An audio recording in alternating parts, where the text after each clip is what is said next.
Good day mga igan, mga idol. Last August 2025, pumasyal tayo sa World Game Fowl Expo at TSMX MOA para pumili ng magandang breeding materials. Na-amaze tayo by the rows of boots at iba't ibang lahi ng mga tandang at mga inahin from non-breeders nationwide. Dumaan tayo sa booth ni Idol Birgit Acoy of Ormoc Gold Game Farm. After that, we proceed to the top breeders from Rojas City.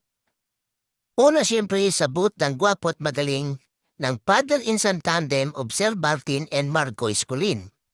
Then to Warrock booth of Sir Jade at Dalipi, who is now a finalist to the National Derby at Manila Arena after winning solo 7 straight wins sa elimination.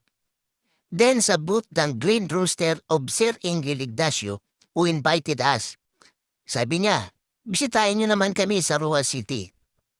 And now we are exactly here at his farm, and we were personally welcomed by Sir Ingel, who greeted us warmly and immediately began the tour.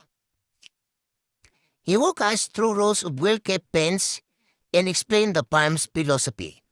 Kailangan daw may disiplina at pagmamahal sa bawat ibon.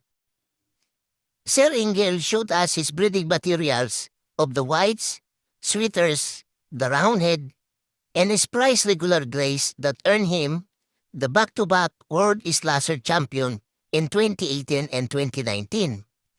Ano nga ba ang mga traits and qualities ng mga regular grays niya? The grays impress with their speed, stamina, clean striking and cutting ability. Deceptive ang mga movement nila. Hindi predictable at rhythm, kaya mahirap babasa ng kalaban. Aggressive ang footwork, heavy-hitter sila and gameness. Matibay sila sa laban, mabilis mag-recover at madaling mag-develop, and consistent sa performance.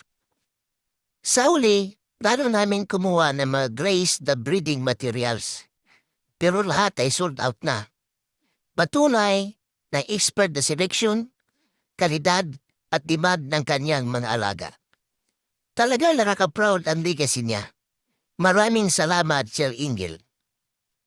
Sa next video, ipapakita natin ang 4 na island na ating tinawid mula Leyte hanggang Roa City in the province of Capiz para kunin ang mga breeding materials from Martin Escolin. Thank you and keep on watching.